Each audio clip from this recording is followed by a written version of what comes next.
আল্লাহকে ভয় করো। ইত্তাকুল্লাহ, ইত্তাকুল্লাহ, ইত্তাকুল্লাহ। ওহে মুসলিম, তোমাকে আল্লাহর সামনে দাঁড়াতে হবে। তোমার হিসাব নেওয়ার জন্য আল্লাহই যথেষ্ট, যিনি সব জানেন। তুমি যা গোপন করো ও প্রকাশ করো। তোমাকে অবশ্যই মৃত্যু বরণ করতে হবে।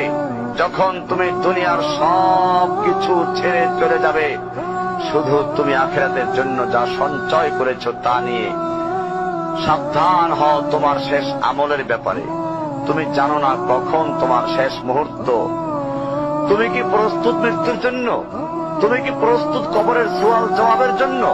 তুমি কি প্রস্তুত ভয়াবহ কিয়ামতের জন্য, হাসরের ময়দানের জন্য, হিসাব নিকাশের জন্য, আল্লাহকে জবাব দেওয়ার জন্য, মিজানের জন্য?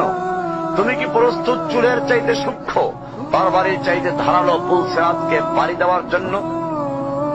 ভয়ঙ্কর তুমি জাহান্নামের ভয়ঙ্কর আযাব থেকে আত্মরক্ষার জন্য কাজ করছো তো?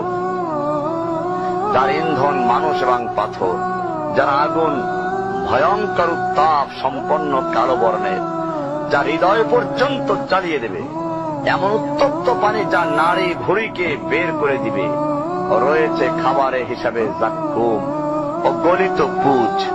জাহান্নাম অসম্ভব গভীর, ভয়াল জায়গা।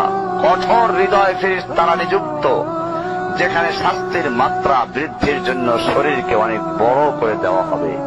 চামড়াগুলো জ্বলে যাবে, বের হতে চাইবে, বের হতে পারবে না। মৃত্যুকে ডাকবে, মৃত্যু আসবে না।